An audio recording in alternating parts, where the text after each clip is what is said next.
I'm just going to very briefly introduce Ian Warrell, who is the chair of our next session, which is about building Turner's reputation.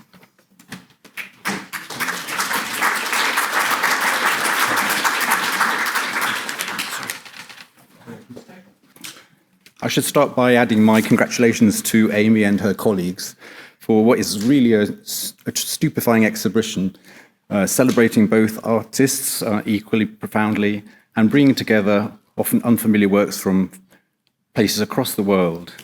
I think I speak for myself and Annie Lyles in saying it's been a privilege to watch from the sidelines the development of this fantastic exhibition.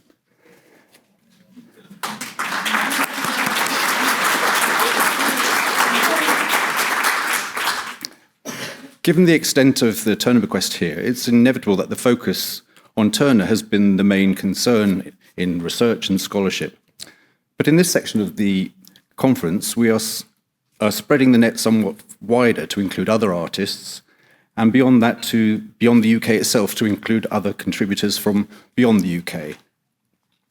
I should add, as well as exhibitions this year in the US, China and Taiwan, there was a hugely ambitious show in Australia looking at the resonances of Turner's art for contemporary artists.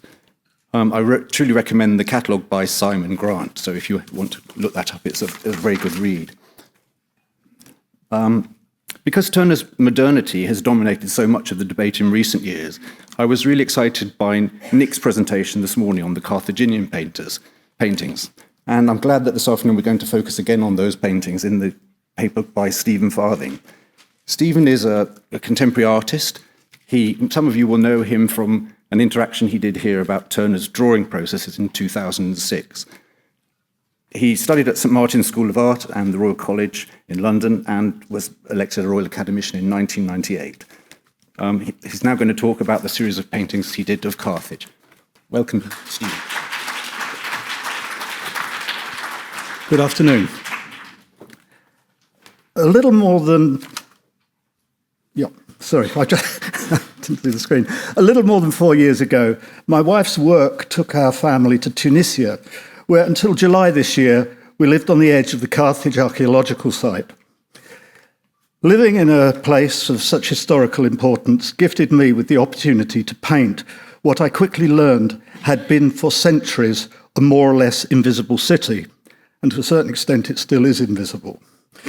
During the planning process of any new project, I reliably find myself considering the work of artists who have, in one way or another, already trod similar ground. So when I started to think about how I would paint Carthage, I turned to Turner, just as Turner, when he painted Carthage, turned to Clore. When I made this decision, I didn't realise how many moving parts would come into play in my attempt to relate Turner's Carthage to what I saw on the ground during the 4 years I lived there. So, on the right, Turner, on the left, Clore. In the foreground, there was always the certainty that Turner did not bring his easel to the Maghreb. He was forced to work from secondary sources, probably in his studio in London's Marylebone. The physical foundation that his Carthage was built upon were an epic poem and a painting. The poem was Virgil's Aeneid, and the painting, Claude's Embarkation of the Queen of Sheba. In the background, there were significant rumblings. There was the emotional backdrop of 1815 and Napoleon's defeat at Waterloo. Then Turner's visit to the Waterloo battlefield in 1817. As I walked on Carthage Hill, and my feet unavoidably disturbed the fine detail of the past, broken mosaics, scattered tesserae, and fragments of lapis, I saw nothing that reminded me of Turner's Carthage. This should, of course, not have surprised me, but I must confess that it took me more than a year to realise that the first archaeological survey of Carthage did not take place until 15 years after Turner first painted the city. So, how could anyone at that point in history have ever had a clue what Carthage really looked like? At this stage in the project, I began to feel rather uncomfortable with Turner's decision to present Carthage as a detail-loaded neoclassical fact, and had come to the conclusion that if Turner had made a second version of either of his Carthage paintings in London towards the end of his life, he might have used a lot more uncertainty and a lot more haze in painting the city. In the end, I put the architecture of Turner's Carthage to one side and began to focus on the importance of his, and in fact my own, imagination, and the need for me to identify some kind of essence of Carthage, which I eventually found in the relationship between water and land, and in particular, the remains of the Punic port. On the left is a Phoenician, Carthaginian piece of pottery, which is a little jug for feeding a child. And it thought that it was a kind of mix of honey and milk. And on the right is a reconstruction of the Punic port, which is where the hill meets the Mediterranean in the Bay of Tunis. Now, Carthage was no ordinary port.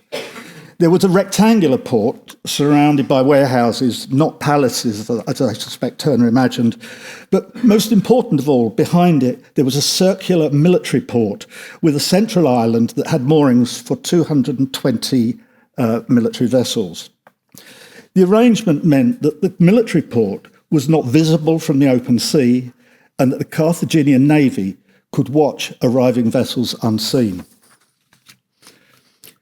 During the 4 years that I painted about Carthage, I say about rather than painted Carthage because I wasn't standing there with my easel painting Carthage. I was thinking about it, I was walking about it and gathering information. I wasn't looking and painting.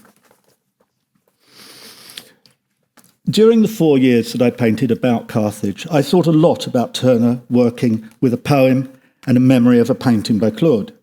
I imagined the rhythms of Virgil's poem pounding through his head and combining with reports of the Napoleonic War as he painted. And this is very much in the same way as the reports from Ukraine and Gaza invaded my thoughts as I painted.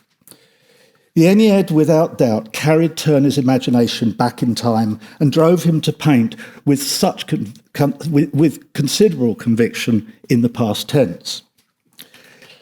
Living in Carthage with my newly acquired knowledge of the archaeological site allowed me to think in the opposite direction, to paint my Carthage from contemporary observation by reading the archaeological surveys, walking in the landscape and visiting the Bardot Museum, all the time trying to understand the city's pre-Roman origins, which in my mind had become far more important than the influence of Rome, Istanbul and later Paris in shaping our idea of Carthage. I painted in what I considered to be the present tense, encouraging rock features to develop animal forms, allowing Punic eyes and glass beads to look out from the dust, and dark shapes to swim in the bays, where the sea fog blurred the distinction between land and sea, past, present and future.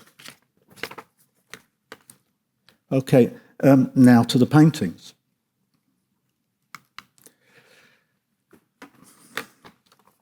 This is a painting that is in the making, and I included it so you could get some idea of how do I start to paint a painting.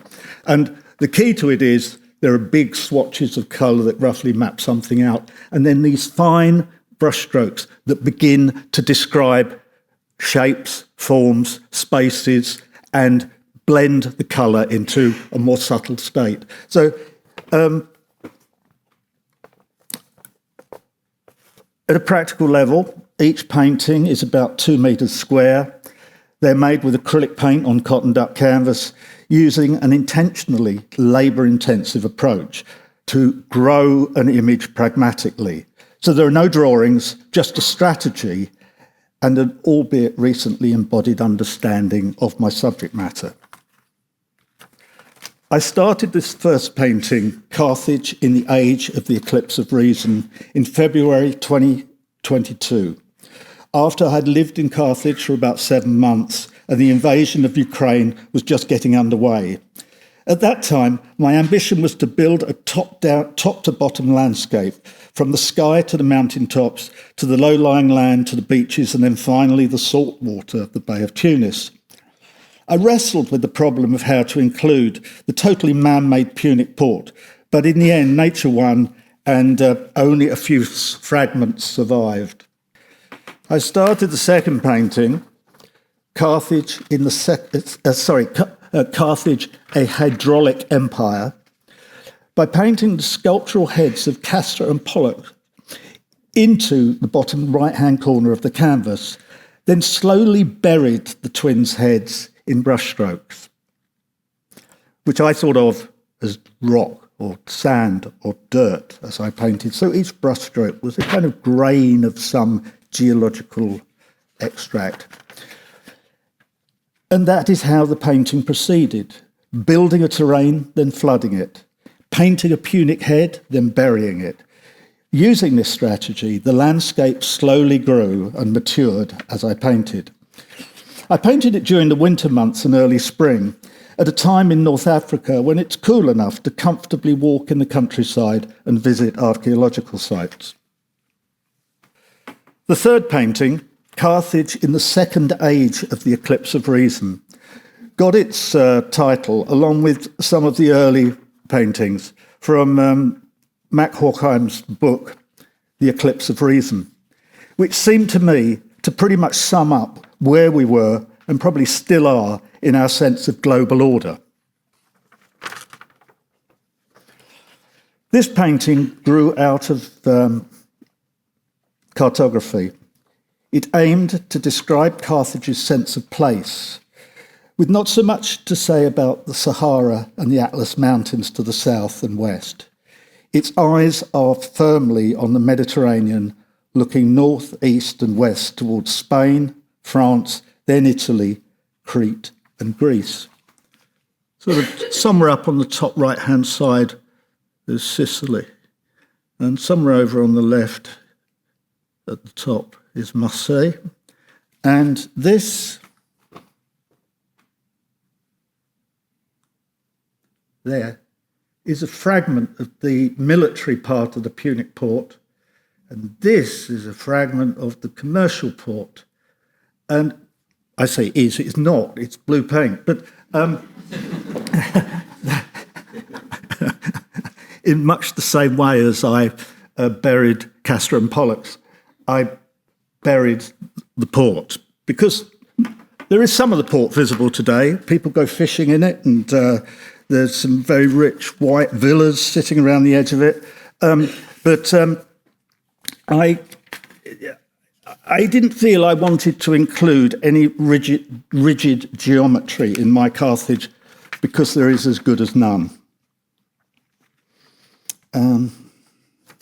So, the fourth painting, which I shall get you to. Yes.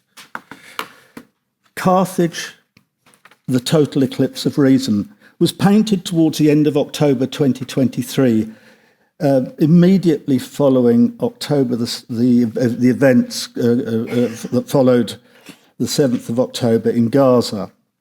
I was again thinking about Turner and Waterloo, and about how a painting in a landscape can convey a sense of fear. At this point in talking about these paintings, I began to see Turner as an artist that I was in conversation with, and most certainly not in competition with. So there is a sense that I'm not anchored to a poem, I'm not anchored to another artist, I'm not even anchored to Turner. I'm in conversation with Turner as I paint. So the fifth painting, Carthage, walking over the face of a god, I made following some visits to two Afro-Roman mosaic museums, the Bardo, and there's a beautiful museum at a town called El Gem, where there is also a standing amphitheatre, Roman. And for the first time ever, when I began to visit these sites, I began to think about mosaics as stone carpets.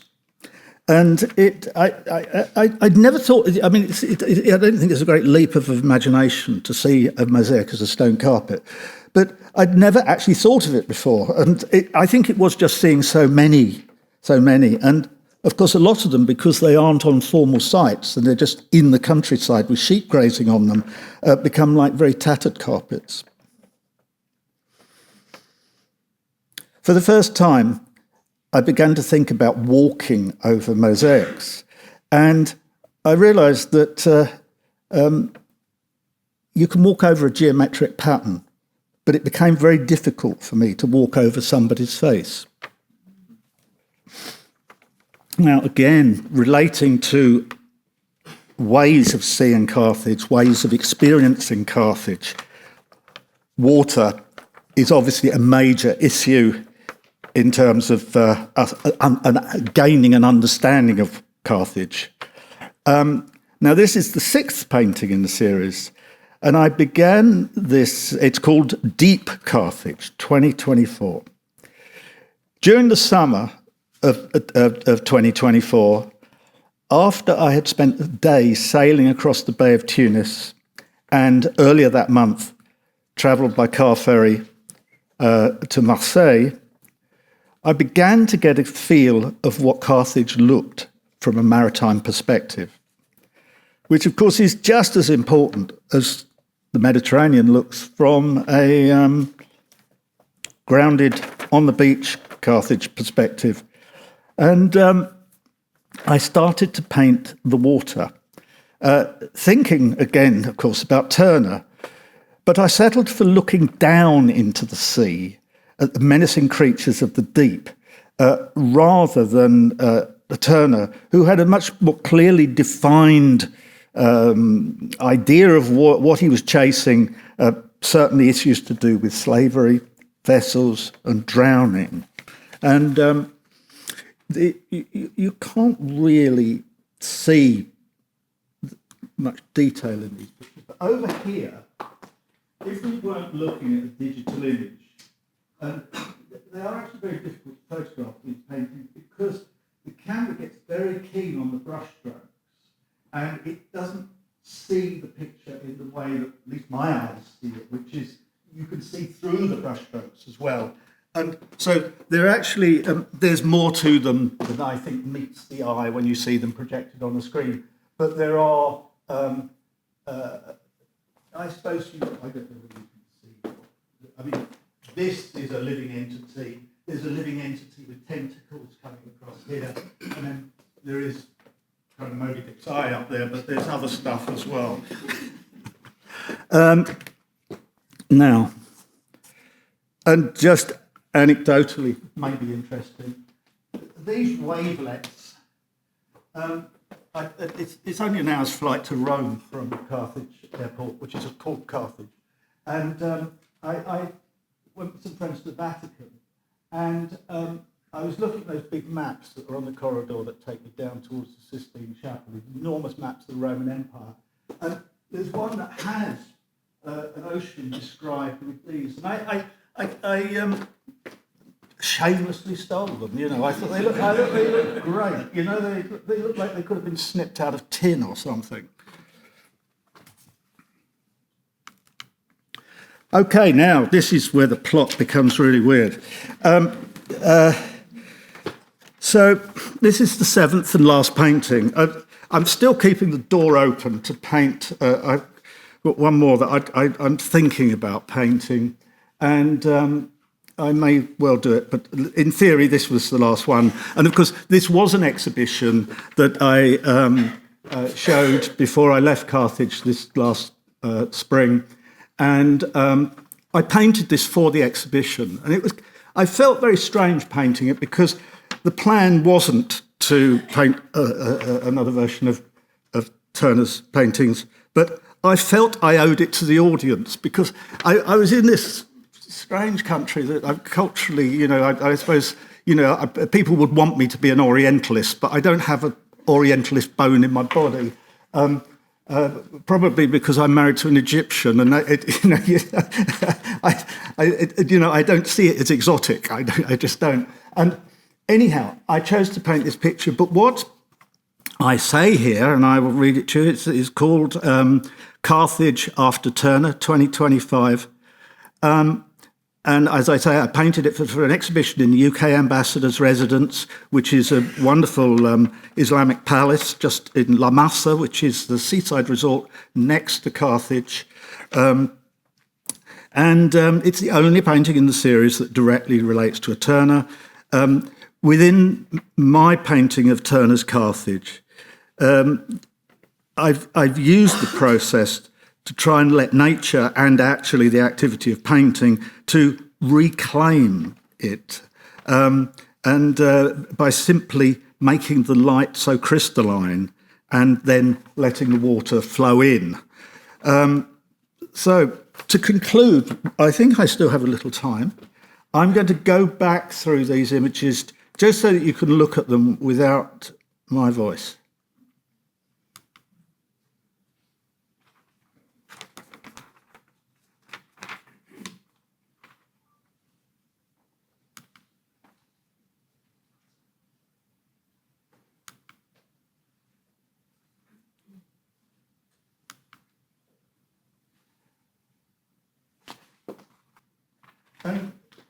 That's me. Nice guy. But that's the wall. All of the walls that I showed these paintings on were covered with these tiles. And the ambassador and his wife were very worried that my painting would be spoiled by his walls. But it was the most extraordinary experience because I can't imagine the Tate Gallery kind of thinking, we're tiled all these great tiles, and I'm sure Mondrian looked brilliant on there. But somehow these paintings look just fine. I didn't think this was a mistake, and they looked happy on those walls, and they're like 25 feet. Sorry, I think it's 15 feet in inches, but 25 feet high, the walls, and this painting is 2 metres and a bit, just under 2 metres. And they sat around this palace, and that's it, really. And I just want to say one final thing, which is I'd like to thank you for giving me the space to talk, and and I did think to listen in on the conversation that I've had with Turner, and and as I said before, it's not a competition. Even when I painted that last painting, I felt I was paying my respects to somebody. I wasn't competing with him, and I was painting Turner as in the process of being washed away, which it pretty much is in the process of being washed away. But you've seen these in projected, and I would like to say that the digital world is really good at lots of things, but I suspect it will never compare to the physical presence of a handmade artifact. And I think that is what is so wonderful about museums. And I think that nobody should worry too much about the handmade being in trouble because of the digital. It's not, provided that people keep on using their hands to make things and not rely on the digital world for all of its visual culture. Thank you.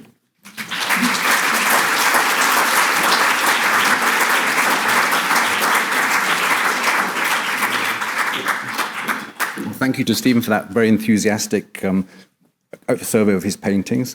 We're going to keep animals in mind as we go on to our next paper and move on from Stephen's blowfish and tentacled creatures to the work of Robert Hills, who's a painter many of you will probably completely unaware of. So hopefully we'll change that with the paper of Kimberly Rhodes. She's currently a professor at Drew University in Madison in New Jersey. and she's more usually known for her work on Pre-Raphaelites and particularly the representation of Ophelia. And recently she's been looking at more the artists around Constable, Turner, and Hill, sort of situated between the two. So I now welcome Kimberly Rhodes.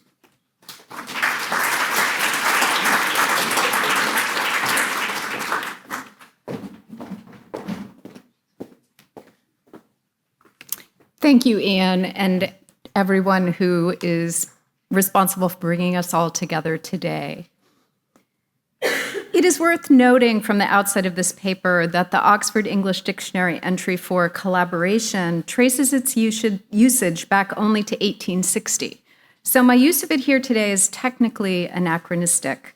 More appropriate to the period under discussion are the terms collective and cooperative, which were widely in use in the early 19th century. Nevertheless, I will use collaboration because it is the word we most often use in our time to discuss collective or cooperative practices in the visual arts, and therefore in need of the revisions I might suggest today. My impetus for bringing animal artist Robert Hills into conversation with his renowned contemporary J.M.W. Turner around the practice of collaboration in early 19th century landscape painting is threefold.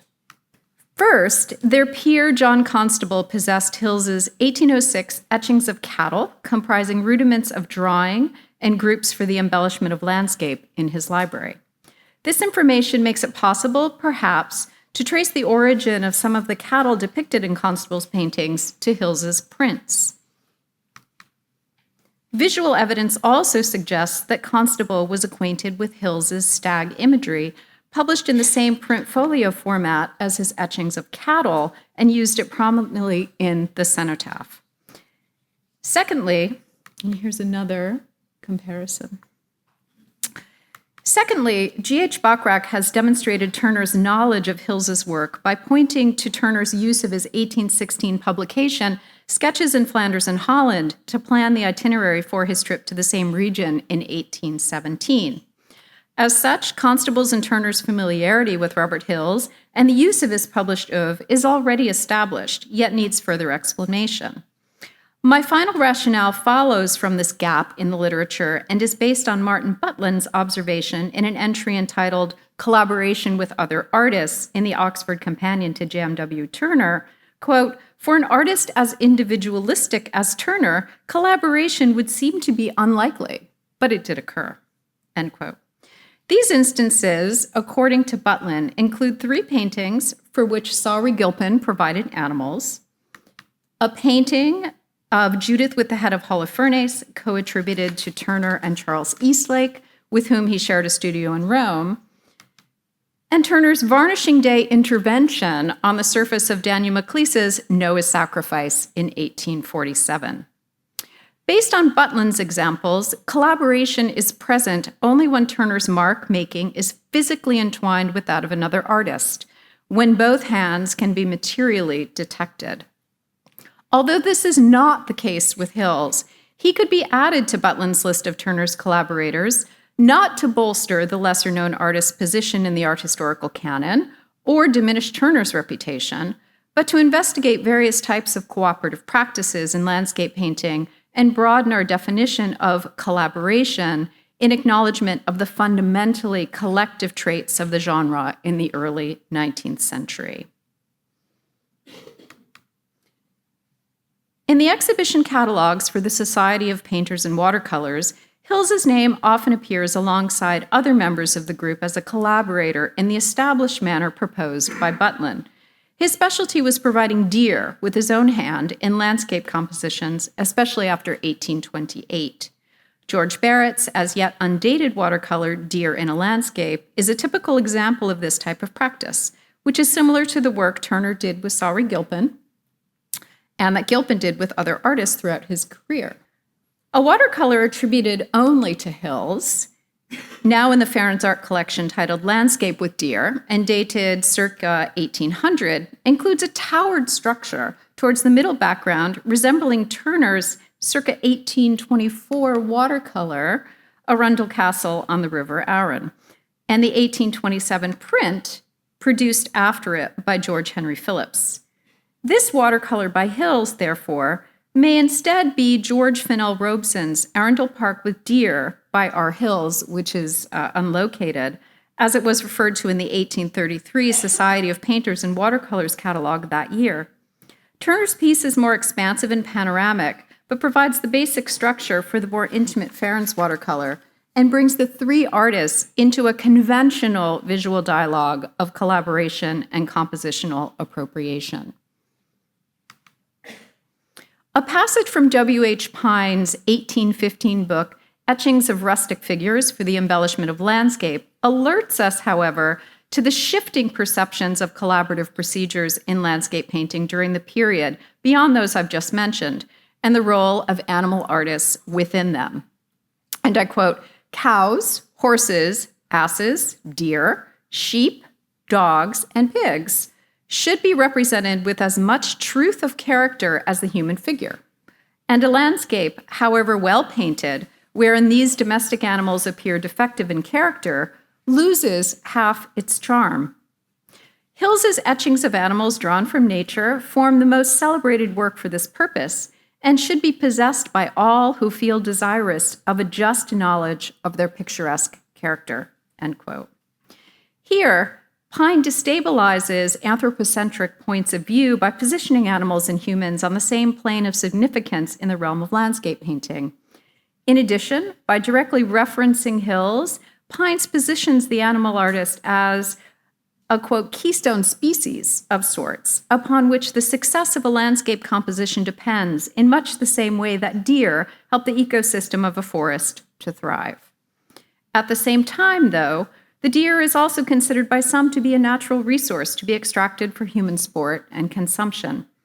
Hills's willingness to remove animals from his own compositions for the success of others underscores this sentiment and acknowledges a move away from earlier models of artistic collaboration in favor of one that favors the appearance of independent creation.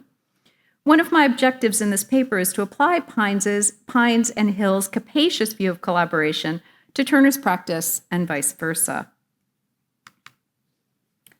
Pine and Hills were among the founders of the Society of Painters and Watercolors in 1804, and the etchings of animals to which Pine refers were advertised in the 1812 exhibition catalog of the Society.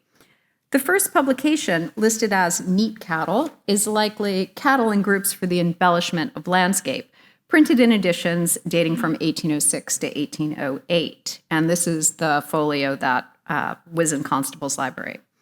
Eventually added to the 5 volumes listed in the 1812 exhibition catalog were those devoted to deer, red deer, roebucks, swine, horses, and goats.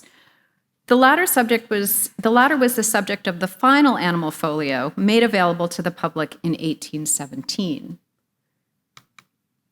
Notably, Hills embarked on his animal folio enterprise at the same time Turner was beginning to publish his Liber Studiorum prints, which we heard about earlier today. Both sets of prints possess a similarly pedagogical, taxonomic character, setting representational standards for landscape artists, among other objectives. There are many animals depicted in all categories of the Liber Studiorum prints, but they are integrated into the compositions rather than excised from them, as Hills's are. There isn't time to linger on this chronological coincidence today, but it seems to normalize the notion that in the early part of the 19th century, landscape painting was considered to be a cooperative venture that could be mastered by individual artists through appropriation of the compositions and specific figures offered by artists like Turner, Hills, and Pine in prints published specifically for that purpose. During this same period, Turner composed the painting London from Greenwich Park and exhibited it in his gallery in 1809. By the time the painting was engraved and published as part of the architectural section of the Liber Studiorum on the 1st of January in 1811, it was in the collection of Walter Fox. Fox returned the painting to Turner at an unknown date in exchange for another piece, and it remained in the artist's studio until his death. While Turner chose to exhibit his watercolors either at the Royal Academy or in his own gallery rather than with the Society of Painters in Watercolors, Hsieh is much more frequently mentioned in the company of Pine, Barrett, and other members of that society than Turner. The two come together in Fox's collection. Fox put his collection on display in 1819, dedicated the published exhibition catalog to his friend Turner, and compiled favorable press clippings, one of which remarks, quote, "We consider Mr. Fox's exhibition as the triumph of watercolors, and if there are any indifferent to this branch of art or ignorant of its capabilities, let them hasten to his gallery and then say, if they can, what appearance of nature, from her most romantic scenery to the highest embellishments which art can furnish, it has failed in expressing," end quote. Fox exhibited 3 named watercolor paintings of deer and boars by Hsieh in his exhibition, in his front drawing room, and unnamed others in his music room. The 2 deer paintings, which remain unidentified, were likely composed either on site or from sketches made in a deer park, Hill's primary source for his studies of the animal, quote, from nature. Although it may have departed from the collection by 1819, London from Greenwich Park depicts the Royal Deer Park in its foreground, of which Turner executed many preparatory sketches. Attesting, perhaps, to the shared sensibilities of Hsieh and Turner, and to Fox's taste in subject matter and its change over time as Turner's body of work developed. With the exception of the display in the music room, Turner's watercolors were kept separate from those of his contemporaries in the 1819 Fox exhibition and shown in the small bow drawing room and the large drawing room. However, if we adopt a model of collaboration that is not dependent on detecting the material presence of 2 artists in one composition, we can see Hills's infiltration of Fox's large drawing room. Turner's The Field of Waterloo descended through the Fox family and entered the Fitzwilliam Museum's collection in 1942 as a bequest from A.W. Fox, so we can be fairly sure that is the piece listed in the 1819 Fox collection catalog. The painting was made in the wake of Turner's summer 1817 Rhine tour, which included Flanders and Holland. As mentioned previously, G.H. Bachrach has successfully determined that Turner used 2 books to plan his trip. Charles Campbell's The Traveller's Complete Guide Through Belgium and Holland, published first in 1815, and then with an updated section on the Battle of Waterloo in 1817, and Robert Hills's Sketches in Flanders and Holland, published in 1816, based on notes and drawings Hill's took during his trip to the region beginning in August 1815.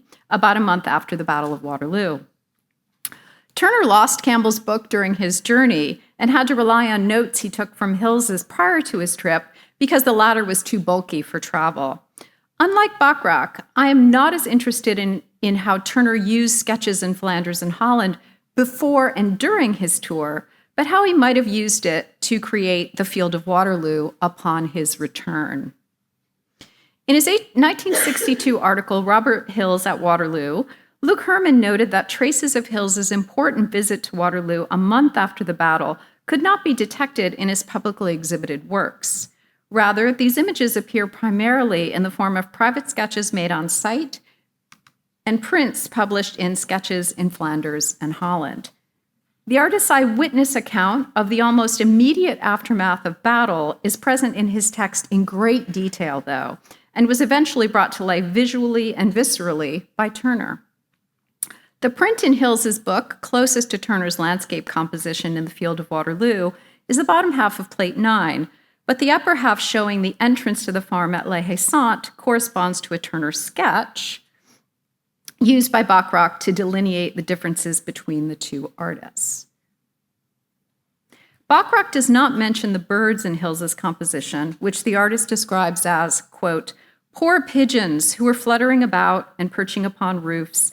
Their appearance was distressing, for they seemed to miss the hands which had been used to feed them, end quote. True to his vocation as an animal artist, Hill's attends to the avian as well as the human casualties of war throughout his text. These corresponding images by Hill's and Turner not only demonstrate, however, the differences between the artists, but what Hill's might have attuned Turner to look for and at during his travels. As an early artist traveler to the region after the end of the Napoleonic Wars, Hsieh was in the position to show others how to look at this place and visually process it in the years to come. The text accompanying the same image by Hsieh fills in details left out of the sketch, which are important to Turner's rendering of the aftermath of battle. Quote, and this is from Hsieh, "The straw yard was literally covered with wrecks of shoes, boots, foraging caps of various kinds, hats, cockades, knapsacks, canteens, oilskins, broken cartouche boxes, stocks of muskets, scabbards, gaiters, leaves of music and other books, playing cards, leathern straps, rags that had stanched the blood of the wounded, and tatters of every description," end quote. Hsieh writes of the lower image of Plate 9 in his book that it, quote, "embraces a general view of La Haye Sainte, including the barn just described, the dwelling house, and a wood or extensive orchard, of which one side is bounded by the high road leading to Brussels. The desolated appearance of the farm and outbuildings have been already described. It may be necessarily merely to say, with reference to this view, that a similar exhibition of scattered fragments was to be found about the orchard in every direction, and that the trees and hedges bore evidences of their having been exposed to a deluge of fire," end quote. By the time Turner visited Waterloo 2 years after the battle had taken place, many of the details witnessed by Hsieh a month after combat had likely disappeared. They are animated in Turner's watercolor, however, which both attaches the fragments of war painstakingly listed by Hsieh in his text back to their human and animal owners, and visualizes the overall chaos of the remnants of the dead Hsieh describes seeing. While visiting the battlefield, Hsieh also, quote, "picked up 2 books from the site, one of which belonged to a French soldier and the other to a British soldier. He conveys the details of their contents without editorial, sentimental, or nationalistic content. The passages are too lengthy to include here, but they attest to the individual lives lost on both sides of the war and their intermingling on the abandoned battlefield of Waterloo. Soldiers wearing blue French uniforms and red British uniforms are piled on top of one another rather than separated in Turner's watercolor, giving concrete human form to Hills's textual relics." At the beginning of this paper, I suggested that early 19th century landscape painting was dependent upon changing forms of partnership art historians are still trying to detect, understand, and find language for. When we begin to dismantle our assumptions about individual artistry and broaden our definition of collaboration in landscape painting, a legion of artists emerge from the margins of the field. Such is the case with Robert Hsieh and J.M.W. Turner, some of whose work could not have been conceived without Hills's artistic labor, although that industry is materially invisible on the surface of Turner's compositions. Thank you.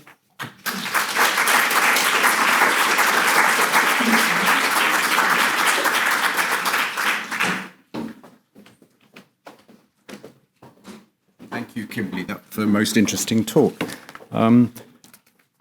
We now continue with Chia-Chuan Hsieh, Professor of Graduate Institute of Arts Studies at the National Center of the University in Taiwan. So probably our furthest traveler today.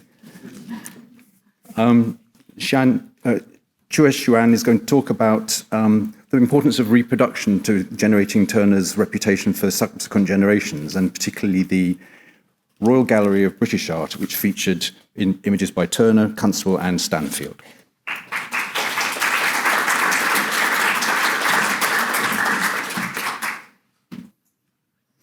Thank you. I would like to thank the organizers for their generous support of my travel here. It is a great honor to be standing here to share my research. First, I'd like to mention that from June to October, a Tate curated touring exhibition of Turner alongside several contemporary artists was held in Taipei. It offered audiences in Taiwan a rare opportunity to engage with the master's work and to take part in the Turner 250 celebrations. And my paper begins with a central question. about images circulation in 19th century Britain. Through what channels did audience actually encounter Turner's works? Beyond the Royal Academy exhibitions and Turner's own gallery, what other forms of mediation made his paintings visible? To explore this, I turned to paper galleries, volumes that combined reproductive prints with explanatory texts and played a crucial role in broadening public access to art and in shaping the emerging idea of a British school. I will start from Turner's The Fighting Temeraire, completed in 1839 and exhibited at the Royal Academy that year. Upon Turner's death in 1851, it entered the National Gallery as part of his bequest, where it remains central to narratives of British art. According to the National Gallery website, the first engraved reproduction of The Fighting Temeraire was made in 1845 by J.M.W. Wilmore. And when I conducted research at the National Art Library at Vienna A this summer, I was both surprised and delighted to encounter an engraving of the subject titled The Old Temeraire in the large volume, The Royal Gallery of British Art. It was also by Wilmore, but notably larger in scale. And you will see that, that is my passport, so you can have an idea of the size. Okay. Judy Egerton's important 1995 catalog knows Wilmore's smaller engraving, but makes no mention of this larger print or of the Royal Gallery of British Art, nor does the National Gallery catalog. I cannot find the Royal Gallery of British Art here, published in around 1851. So I think this omission suggests that our understanding of how the Fighting Temeraire circulated in the 19th century remains incomplete. In what follows, I used the Royal Gallery of British Art as a case study to explore the role and significance of such paper galleries in disseminating works of art. The publication history of the Royal Gallery of British Art can be reconstructed from an 1837 article in The Spectator. The review praised the ambitious project conceived by engravers William and Edward Findon and supported by Royal Patronage. Issued as Findon's Royal Gallery of British Art, the series was published in installments, 3 plays per issue, 3 issues annually. Between 1838 and 1843, 33 plays were released. Among the artists discussed today, Clarkson Stanfield's The Battle of Trafalgar first appeared in 1839, followed by Constable's View on the River Stour in 1840, and subsequently Turner's Over Vesey and The Lake of Nemi in 1842. In 1844, the publisher, Joseph Hogarth, took over the project and issued a prospectus announcing his intention to publish The Old Temeraire, which appeared in 1845. The prospectus is revealing. The first half recounts the history of the warship and its battles. The second half celebrates the success of Findon's Royal Gallery of British Art, describing it as, quote, the first attempt made in this country to place before the world a series of engraved specimens of native talent worthy of the British school, end quote. Hogarth pledged to complete 16 parts. By the time the last 3 prints appeared in May 1851, the series consisted of 48 plays by 32 artists. Here I arrange these 32 artists in order of their birth years. You can see 2 presidents, Reynolds and Eastlake. And Turner has 3 plays, Constable 1 play, and Stanfield 2 plays. And notably, the Royal Gallery of British Art marks the first appearance of Constable in a paper gallery. while Turner and Stanfield were already more established participants in this printed form. To situate the Royal Gallery of British Art, it is necessary to consider developments in late 18th and early 19th century art publishing, when exhibitions, galleries, and museums stimulated new forms of print-based mediation. Paper galleries, especially those that compiled engravings from multiple collections together with explanatory texts, created conceptual exhibition spaces that surpassed the boundaries of any physical gallery.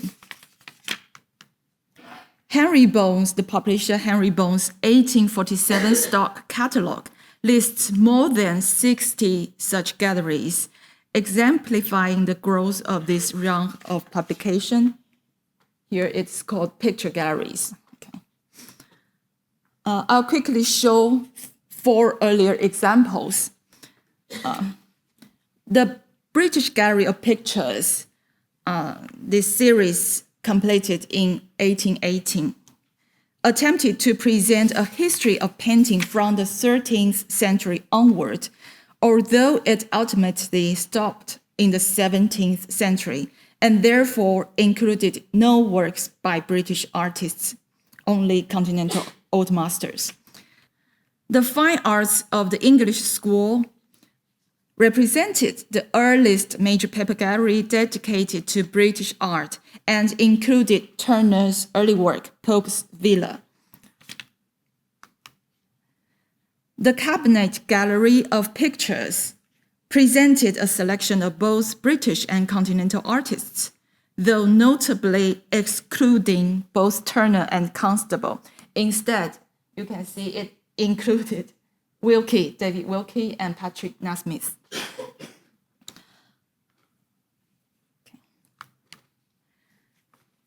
And the English school, first published in 1831, reissued under the title Gallery of British Artists in 1837, consists of 4 volumes, including a total of 94 artists from the 18th to the early 19th centuries, with 288 plates, but it's small, it's like a pocket size. Volume 3 contains a shipwreck painting by Stanfield, and Volume 4 contains 4 paintings by Turner, but there is no Constable. Against this background, the Royal Gallery of British Art stands out for its ambitious scale by offering large, highly finished engravings and for its explicit project of diffusing a knowledge of the best modern pictures.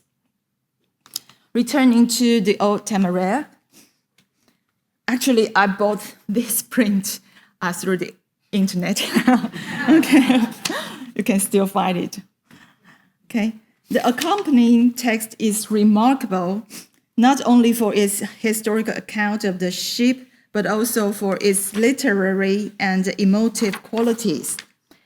It describes the painting as transforming a seemingly unpoetic subject through the magic of the painter's art, culminating in the powerful image of sunset.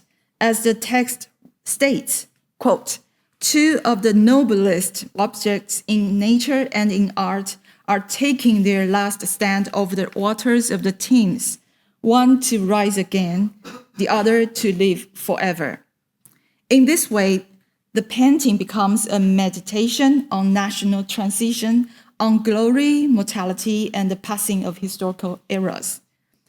Significantly, the plate immediately preceding the Old Temeraire is Stanfield's The Battle of Trafalgar, which reminds viewers of the ship's earlier moment of glory. In the mid-19th century, Stanfield was regarded as the leading marine painter of his generation. He was born in 1793, 18 years younger than Turner. He was elected an associate of the Royal Academy in 1832 and a full academician in 1835. His The Battle of Trafalgar, commissioned by the United Service Club and exhibited at the Royal Academy in 1836, was warmly received at the time. Engraved versions by William Miller first appeared in 1839 and again in 1845. The accompanying text described the work as one of the finest naval pictures ever painted. It emphasizes the imperative of historical accuracy. Quote, facts were thus to be faithfully preserved, end quote.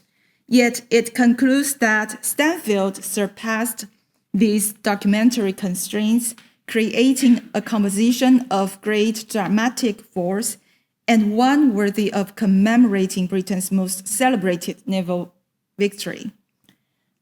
Notably, the text also provides a detailed index of ships. So this is a Temeraire, highlighting the pedagogical and quasi-archival ambitions of such publications. And this shows the two paintings in the approximate proportions of their original sizes. The consecutive placement of the Battle of Trafalgar and the Old Temeraire in the Royal Gallery of British Art is especially telling.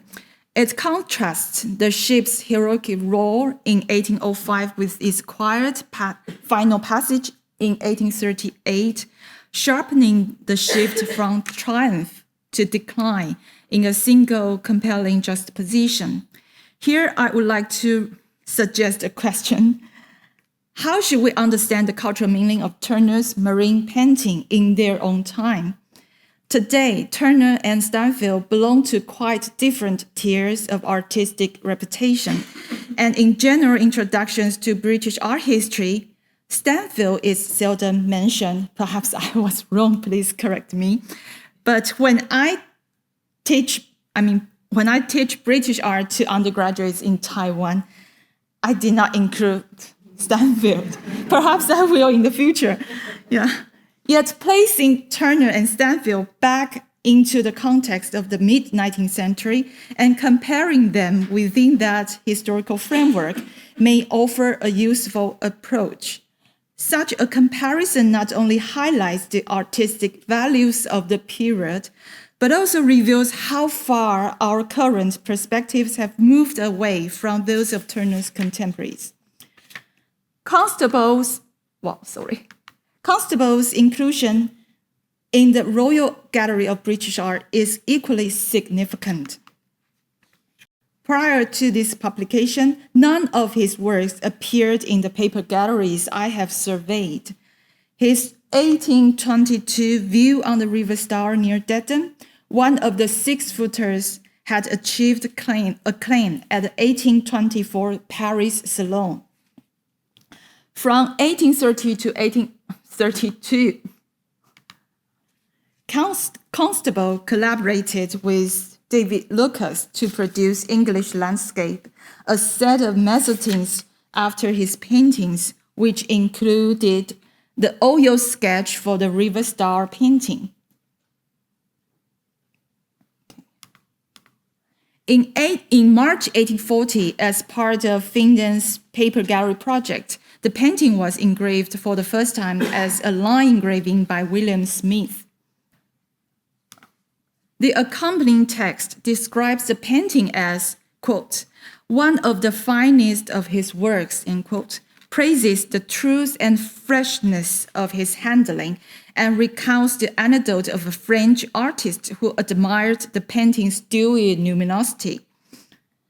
The text even concludes with a prophetic assertion that Constable, like Richard Wilson, would eventually be recognized among Britain's most distinguished painters, a forecast that history has amply confirmed. After the Royal Gallery of British Art, further publications continue to shape the reception of British art.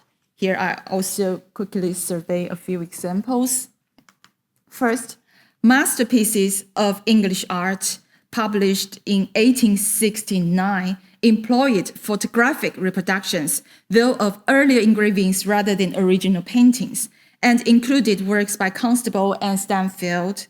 The Turner work included in this volume is not the Fighting Temeraire, but rather the Grand Canal Venice.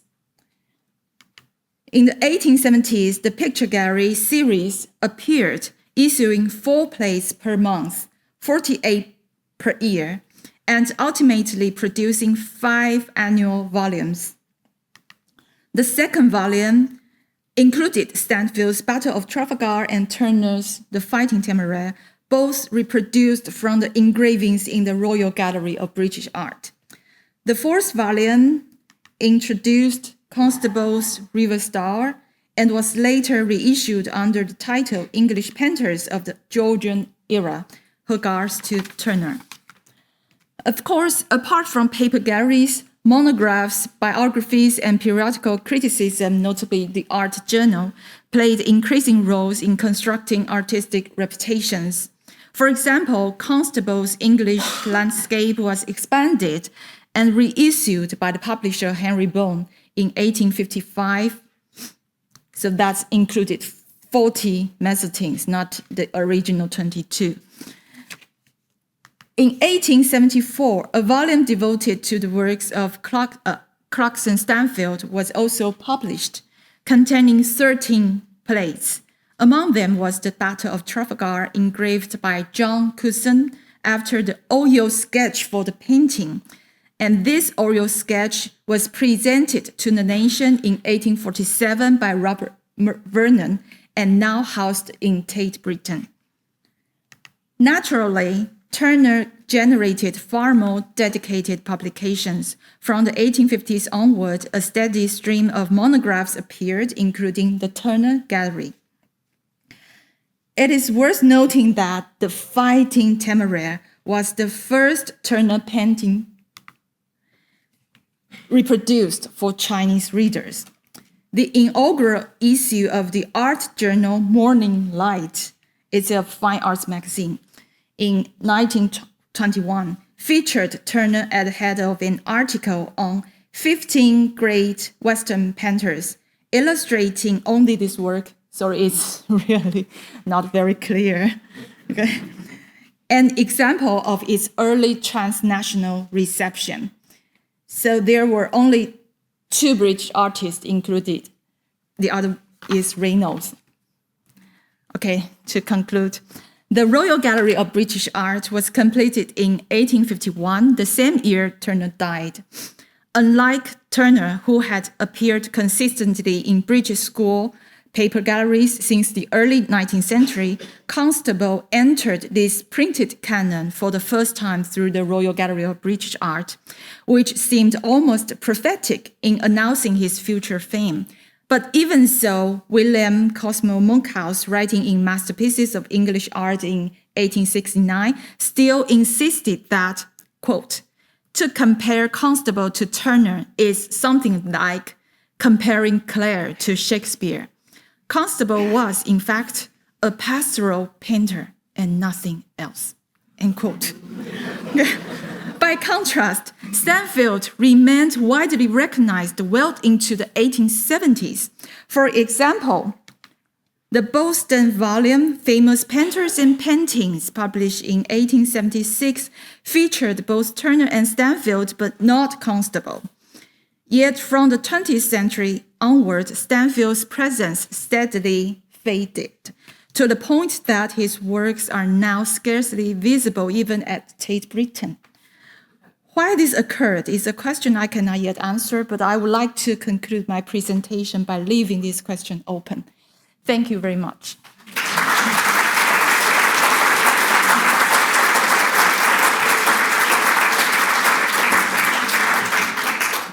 Thank you. We now have a talk by Andrew Loukes, who's familiar to many of you. He worked at many institutions. Throughout his course of his career, I can say that Turner's been a constant. Starting here at the Tate, he worked on a show about Turner in North Wales. He moved to Manchester thereafter and worked on an exhibition about the late seascapes. And then whilst he was at the curator at Petworth House, he instigated a lot of exhibitions, a series of exhibitions about Turner, Constable, Blake, and various other artists. So Turner's always been there. But in his present role, he's examining or cataloguing the Turners in the Petworth collection afresh. A lot of assumptions have been made, and Andy's hopefully going to unpick some of them.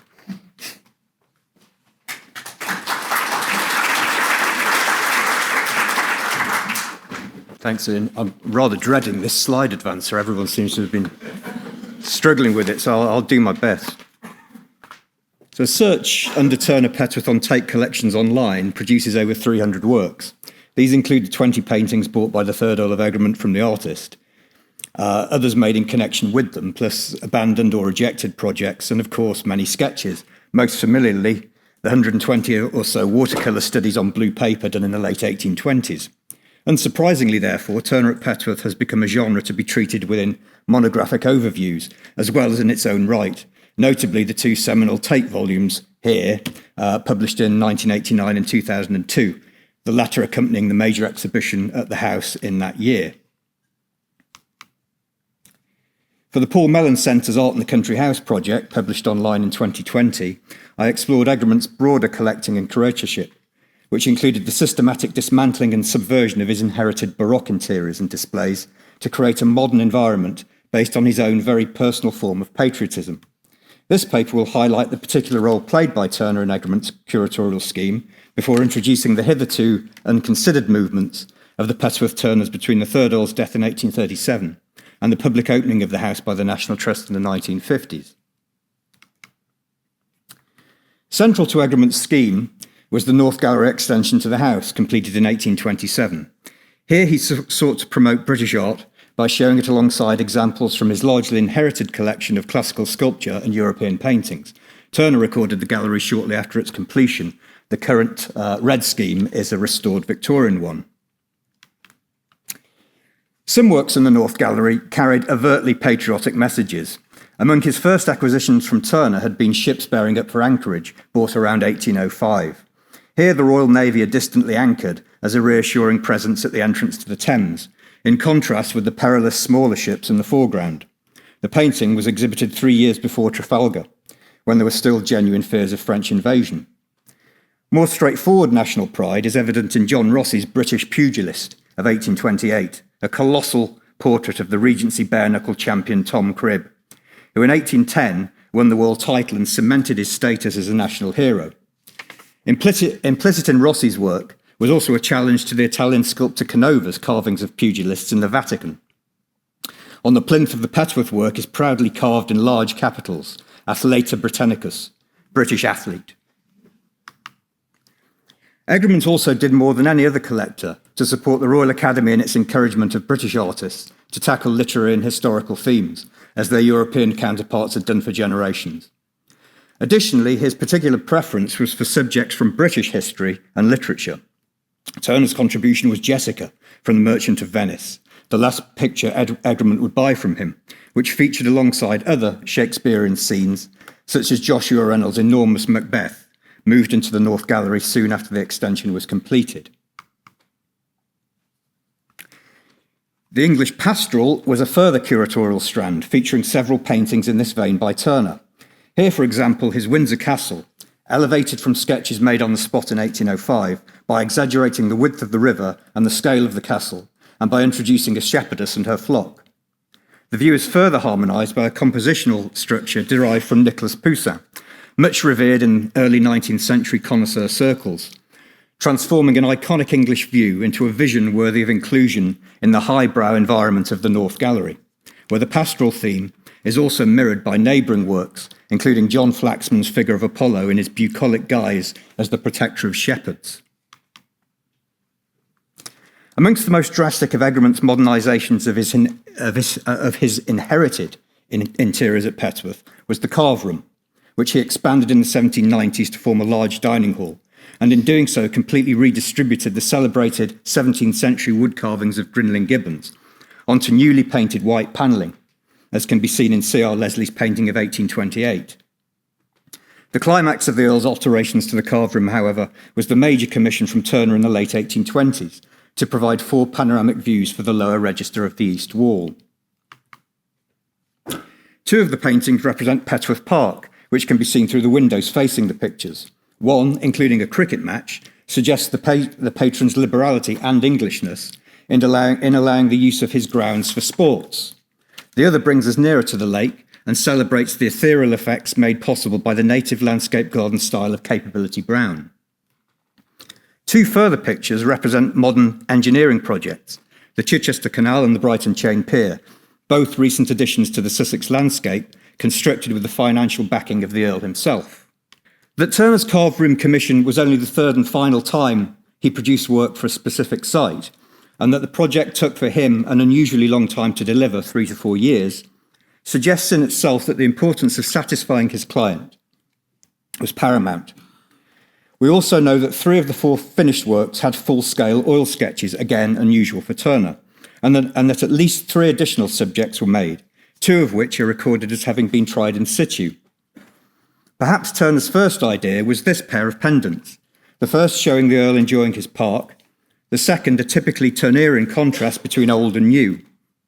A sailing ship off the coast of Norfolk, where Egremont's family had its roots, stranded by the ancient wooden jetty at Great Yarmouth, which repeatedly fell into the sea in the early 19th century, shown against the modern wrought iron pier at Brighton, designed as a mooring for busy cross-channel steamboat ferries. The changes in subjects were most likely tailored to suit Egremont's preference within his carefully considered suite of interiors. While his dealings with Turner were probably conducted face-to-face, and so there are no surviving records, Egremont's only other major site-specific commission is better documented. This was from another senior Royal Academician and professor, John Flaxman. The monumental St Michael triumphing over Satan, another British literary subject, this time from Milton, and captured by Turner shortly after it was finally installed in the North Gallery in 1827, is the subject of several surviving letters. The sculpture took 9 years to complete, and the correspondence reveals Egremont to be a patron who very much saw himself as a contributor to the creative process. So much for Egremont's North Gallery and carved room schemes of the late 1820s. But what of the 14 Turners which had entered the collection before the completion of these new rooms? There are no records of where they were displayed, and they don't feature in the accounts of travel writers. James Dalloway in his History of West Sussex of 1819, and Peter Passmore in his Galleries of British Art of 1824, both discuss the paintings at Petworth in some detail, but Turner is not mentioned once.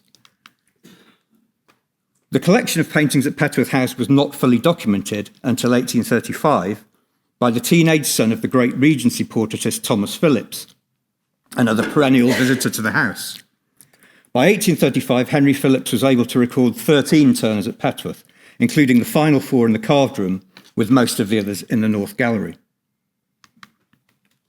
Not included were the 7 listed at the Third Earl's London house on Grosvenor Place at his death in 1837. And it is quite likely that some of the others had also been there prior to the construction of the North Gallery. Egremont had bought number 4 Grosvenor Place in 1801, and by the 1820s had added numbers 3 and 5 to create a large mansion. I have to say, this isn't it. The site is now occupied by a large modern hotel, but the image does show surviving houses on Grosvenor Place and gives an idea of the architectural scale. The 7 Turners, over a third of those now at Petworth, remained in London until about 1870 and were never recorded at Petworth during the lifetime of either the Third Earl or Turner. There were 49 paintings listed at Grosvenor Place in 1837, including some European pictures such as Bellotto's Piazza, but in the main they were British, including Thomas Gainsborough's Setter and recent purchases from living artists such as Benjamin Robert Hayden's Alexander.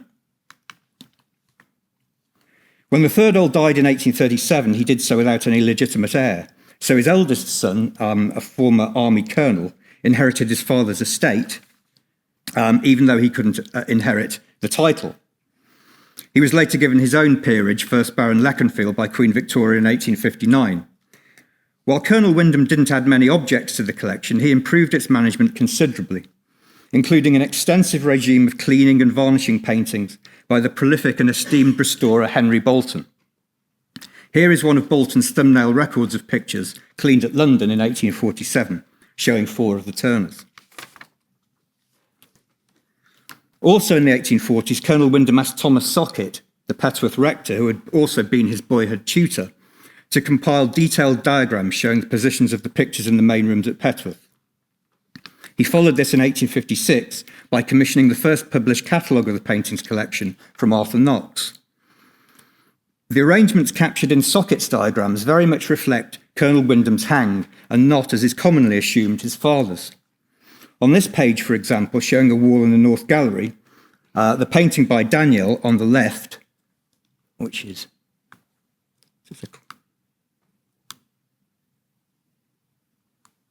there, that was in Brighton in the Third Earl's time. And the painting in the middle, the Eton here by Turner, that was next door in the Red Room.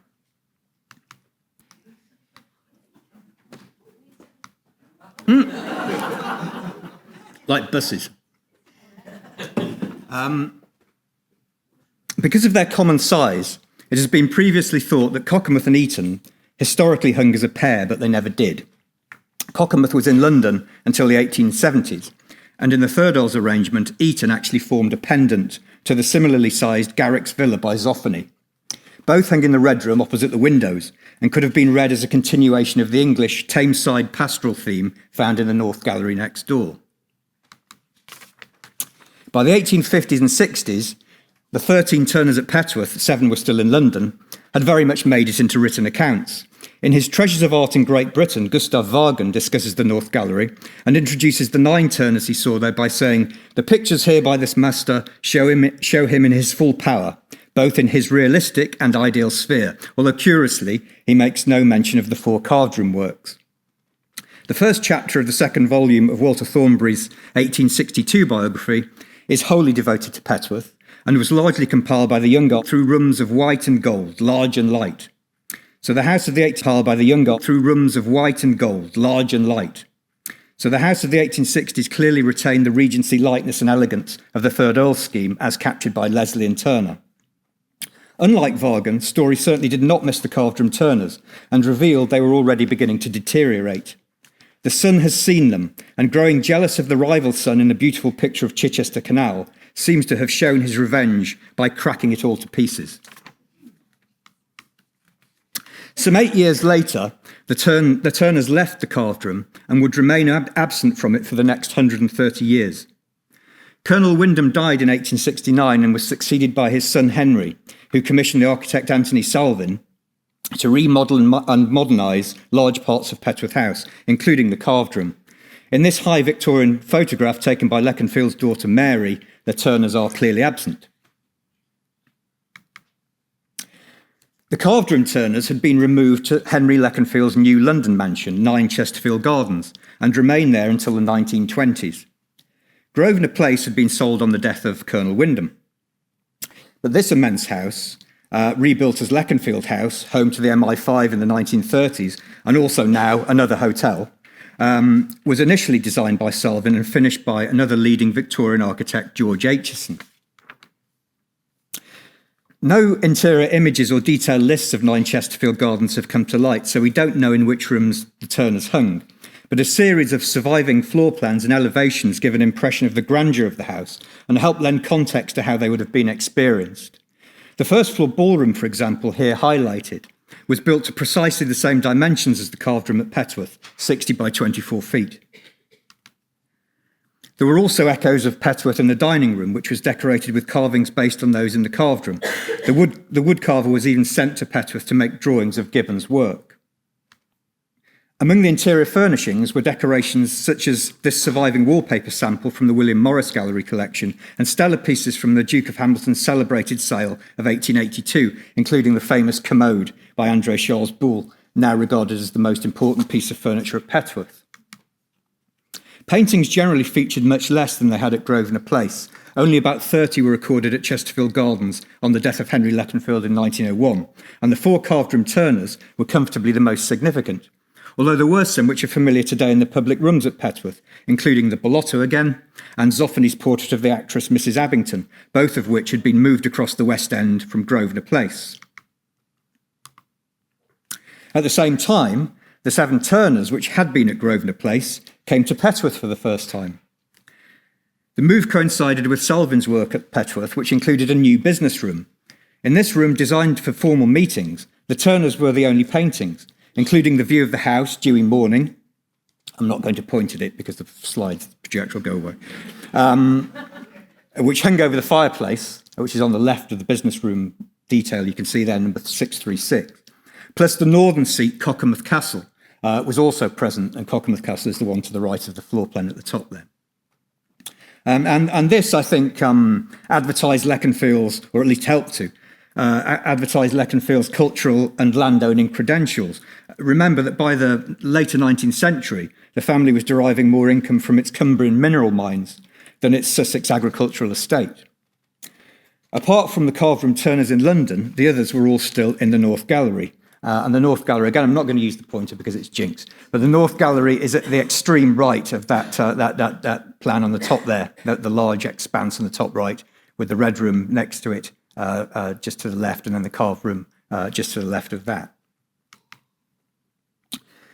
Henry Leconfield died in 1901 and was succeeded by his son Charles, who married Violet in 1911. They commissioned a new, more extensive catalogue of the paintings collection from Charles Collins Baker, then keeper of the National Gallery, which was published in 1920. Unlike its predecessor, this included paintings displayed outside of Petworth and featured full-page plates, including 8 of the Turners. Dewy Morning was given pride of place as the frontispiece. As a Christmas present to her husband, Violet also bought the watercolour known as Spilt Milk, which had been painted at the house in the 1820s for another family member. In the mid to late 1920s, Charles Leconfield first leased, then sold 9 Chesterfield Gardens, which brought the 4 carved room pictures back to Petworth. This was the first time that all 20 Turners came together in the same house. It is no surprise that as part of his 1920 series of Country Life Petworth articles, Christopher Hsieh included an illustrated piece on Turner, dealing not only with all 20 oils, but also introducing for the first time a parallel discussion of the watercolours at the Tate Gallery. The carved room Turners at this date were integrated into the North Gallery, and one of Hsieh's illustrations provides just about the evidence for exactly where they were hung. The red arrow on that picture is mine. A less happy episode in Charles Leconfield's custodianship of the Turners came in 1931, when he engaged the flamboyant restorer Stanley Kennedy North to work on 3 of them. A visit to the strange laboratory of Mr. Kennedy North was the subject of a 1929 article in the Sphere magazine. Here are North's own before and after images of hulks on the Tamar, on the right there, which on first impressions seem to demonstrate a successful cleaning, and note how he has mounted the after image underneath on a lighter piece of card. But examined more fully, even North's own photographs reveal a shocking removal of original detail and finish. Compare the vessels, the surface of the water, and the distant activity, all now rendered unintelligible by savage overcleaning. Charles Leconfield also continued a tradition established in the 19th century of allowing the public to see the house free of charge. These were precisely the same arrangements advertised by Augustus Hare in his Guide to Sussex of 1894, although that writer's own experience was not satisfactory. He described his fellow visitors as chiefly uninterested and uneducated, and felt that no casual visitor can carry away more than a confused jumble of beautiful impressions. Leconfield attempted to improve this through the National Art Collections Fund, who produced printed guides to the pictures for visitors in 1937. There was no admission to the business room, so the Turners in there were off limits, but 2 had been removed to the billiards room next door, which was opened, plus there were those in the North Gallery. To avoid post-war inheritance tax, Charles Leconfield gave Petworth House and Park to the National Trust in 1947, along with a huge endowment of £300,000. He continued to live in the house until his death in 1952, upon which his estate, including the art collection, passed to his nephew John Wyndham, who had already taken over its management, liaising in 1951, for example, with the Tate Gallery over the Turner collection from Petworth exhibition, the first on the subject. This combined pictures from Petworth with watercolours from the Turner bequest and was mounted to coincide with the Festival of Britain, following on from the opening of the Devine Galleries at the Tate in 1910 for the display of the National Turner collection. Wyndham also saw Petworth House open to the public by the National Trust for the first time in 1953. Prior to this, the National Trust's honorary advisor on paintings, Anthony Blunt, had redisplayed the showrooms ready for public opening. The Red Room was now wholly given over to Turner, bringing together the paintings from the business room, billiards room, and ex-carve room pictures. This arrangement of 13 works, with most of the others next door in the North Gallery, now showcased a major group of privately owned Turners to parallel those in public ownership at the Tate. At the same time, however, John Wyndham had the idea of gifting some of the works of art at Petworth to the government in lieu of further inheritance tax, today a commonplace arrangement, but never before implemented. The scheme was agreed in 1956 and the objects listed the following year. Unsurprisingly, the 20 Turners form the first objects on this or any other such list. Having been collected and displayed by the Third Earl of Egremont as emblems of British achievement, they fittingly now belong to the nation. In the early 1960s, the Red Room was slightly rehung and with new yellow silk walls became the Turner Room. In collaboration with the family and the Tate, to whose official ownership the Petworth Turners were transferred in 1984, the National Trust returned the Carver and paintings in 2002, having already recreated some of the Third Earl's other arrangements. When considering the Petworth Turners, then, we might be mindful that in the Third Earl's and Turner's time, only 13 out of 20 paintings were at the house, and that these were integrated into a far more didactic curatorial scheme than is obvious today. Secondly, their trajectory between the death of the Third Earl in 1837 and their acceptance in lieu by H.M. Treasurer in 1956 took them to locations and contexts not often considered, but still very much part of their history. Thank you.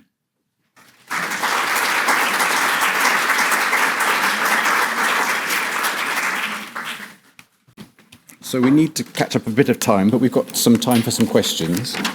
I just thought I'd make some observations about the four papers we've listened to this afternoon. I think one common theme was the importance of reproductions in terms of sustaining and changing Turner's reputation in the years after his death. One thing I can add to Chia-Chuan's paper was that the Wilmore print was actually acquired by James Lennox when he was frustrating his attempts to persuade Turner to sell him the Fighting Temeraire itself. So he actually displayed the print alongside Stafford and Fort Vimeux in his collection, almost as if it was a kind of equal status. So I think if we have any further questions, we can throw them open to the floor.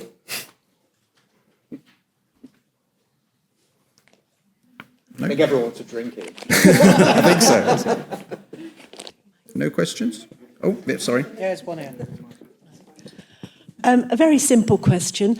I'd just like to ask Stephen, where can we go and see the paintings in real? No questions? Oh, yeah, sorry. Yeah, there's one here. A very simple question.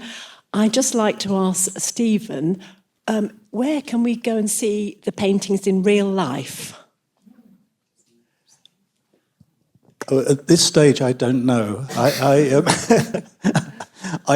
I left Carthage in July this year and have now relocated to Washington, D.C. And so they're in a big role in a closet. And I'm about to start thinking about when, but at the moment there is absolutely no plans for them whatsoever. They're just sitting there keeping warm.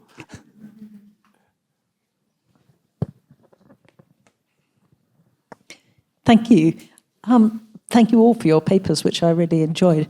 I have another question for Stephen, if I may. I work on the history of cartography, and you mentioned cartography at 2 points in your presentation, and I wondered if you could just elaborate on that a bit about, in general, the inspiration that mapping, and that way of representing landscape can bring.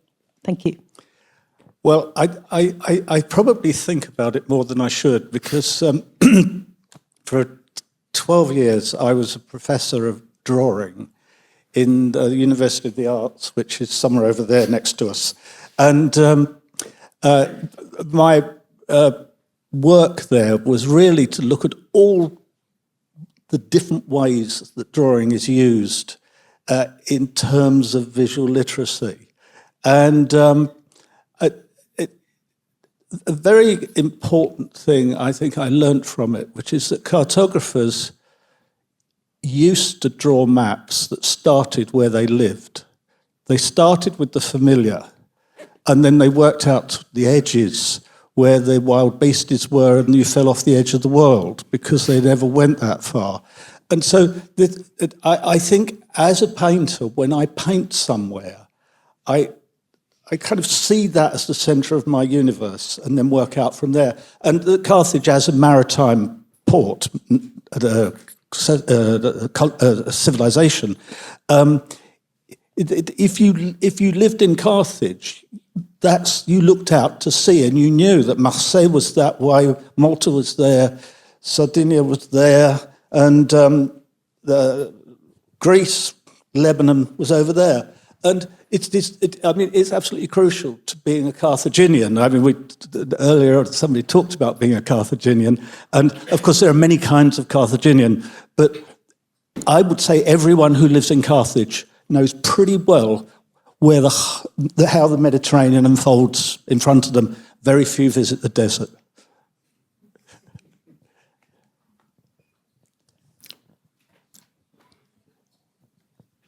So there's one at the back. Thank you very much for your very interesting papers. I mean, I have a question really about the role of patriotism in Turner, but I did also want to ask a question of Stephen, which was thinking of, terribly sorry, I'm very fascinated with Turner too, but I was interested in whether thinking about that expanse of water and thinking about not merely what you talked about Gaza and Ukraine, but all the people who drowned in that stretch of water. And I was also thinking about the Aeneid and what Aeneas says about the tears of things, and wondered if you thought about that connection and representation and tragedy in the way that you didn't directly represent it. Sorry, that's very vague. Yeah, no. The answer is yes, I did think about it. You know, there's that wonderful thing about this Scottish author who went to a fish market and said, "These aren't fish, these are men's lives," to the person selling the fish. And I find it very difficult to live next to the sea and not think about how dangerous it is. It's an extremely dangerous place to be, let alone in times of war. But there were so many rabbit holes that I could have gone down in thinking about Carthage. I tried to put that to one side. And I tried to think about it as a poem that had a rhythm. And that it was the rhythm that interested me and whether that affected Turner. But I feel somebody else answer a question. I have a question for someone else. Yes, thank you.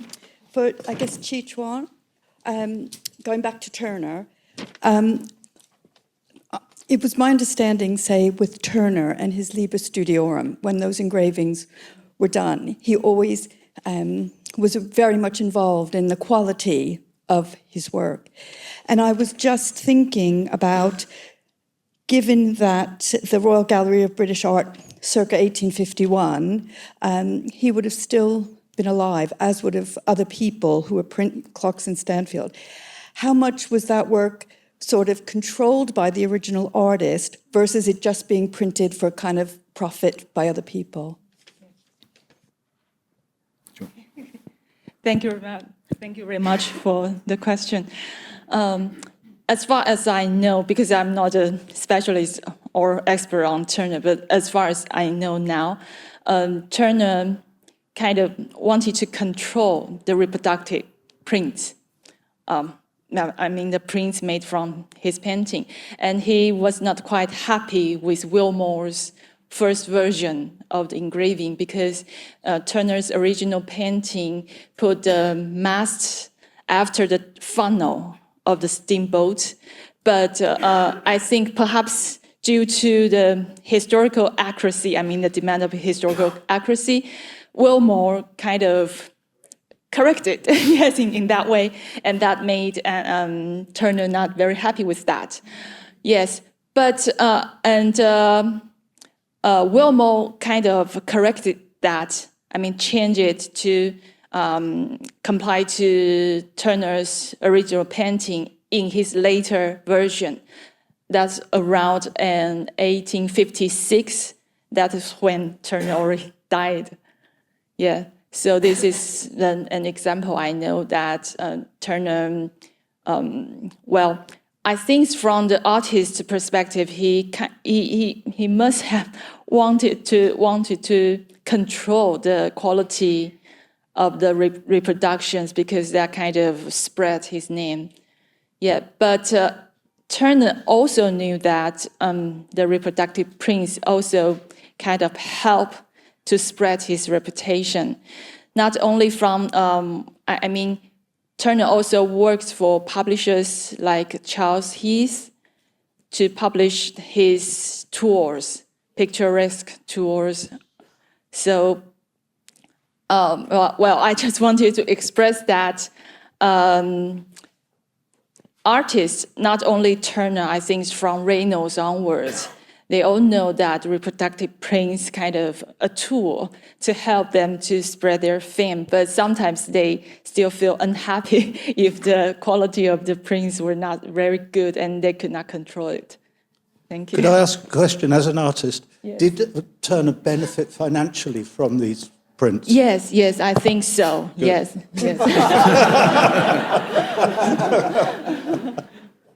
Perhaps one more question and then we'll have to wrap. Hi, thank you very much for your papers. It's incredibly interesting. I have a question for Professor Rhodes. I'm wondering about this cooperative, collaborative activity, which in a way almost looks like a kind of collaborative appropriation. And this may be a very obvious question, but these like books or prints of figures and animals that were then often used by the painters, were they purchased? Yes. Hills's, so I think I showed the one advertisement I have been able to find for the sale of Hills's folios is in the Watercolor Society exhibition. So they were for sale. They're not based on the number I've been able to find in now collections, kind of archives, museum collections. It's hard to know how many were sold during Hills's lifetime, because there aren't that many still kind of extant or cataloged that you can get a hold of and study. But they were for sale, as were Pine. Pine was providing figures, right? Those books the rustic figures were for sale also. Yeah, so they were on the art market. They were on the market. Yeah, they were like clip art, right? Clip art, Sears catalogs for here's your animals, here's your figures, here are the things you need for your landscape paintings that you may not be able to do entirely on your own. I think we've got time for one question. I think it might be a constable-related one. Yes, this is, I'm sorry, Andy, I don't have a question for you to make it equal, but this is another one for Chia-Chuan. I really enjoyed your paper. I thought it was so interesting.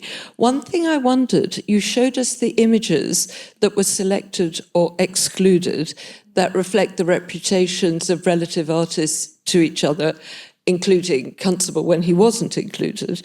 But the interesting thing I wondered in the Cosmo Monkhouse compilation of masterpieces of English art is that you quoted the rather fascinating statement by Cosmo Monkhouse that Constable was a pastoral painter, nothing else. And I wondered here whether you thought that these, the insertion of commentaries like that was also part of the reputational battles, and whether Cosmo Monkhouse was a friend of Ruskin, because in this period there was this big diatribe and battle between C.R. Leslie and Ruskin as to which was the best painter. And C.R. Leslie was on Constable's side, as we know, and Ruskin on Turner's side. But interestingly enough, it's not just the illustrations in your paper histories, but it's the comments that are included alongside, which either build or reduce an artist's reputation. So there's Cosmo Monkhouse getting in with his sort of anti-Constable comments when he can. Was he fighting Ruskin's battle, do you think? Well, this is very complicated. Yes, Ruskin did, say bad things about Constable in the modern painters. And, at the moment, I cannot figure out the relationship between Monkhouse and Ruskin. Perhaps some of you knew about this better than me. But actually, I think from the sources I knew now, in the 1850s and 60s, you started to look to see some critics or commentators kind of praise or started to praise Constable, but still, Ruskin is a very strong influence at the time, I think. And Monkhouse, I cannot say much about him. I just know that he, after masterpieces of English art from 1880s, he began a series of great artists.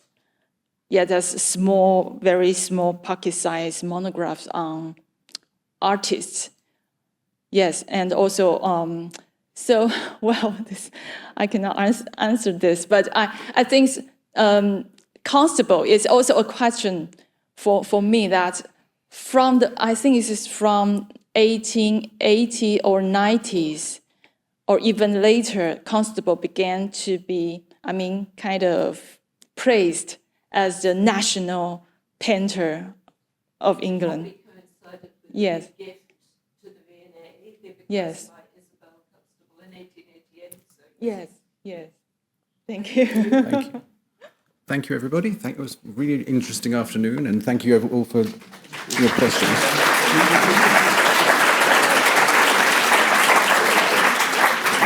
I have one last thought, that maybe someone asked me if the Tate Press Office will be changing the name of the exhibition to Constable and Turner next year as we move into Constable 250. That would be fair, wouldn't it? It would.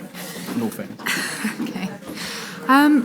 Just as we round up this part of the day, there are still some more treats to come. I want to say thank you to all the speakers for their fantastic papers so far in the day, all the chairs, and all of you for coming and asking your questions and listening and engaging.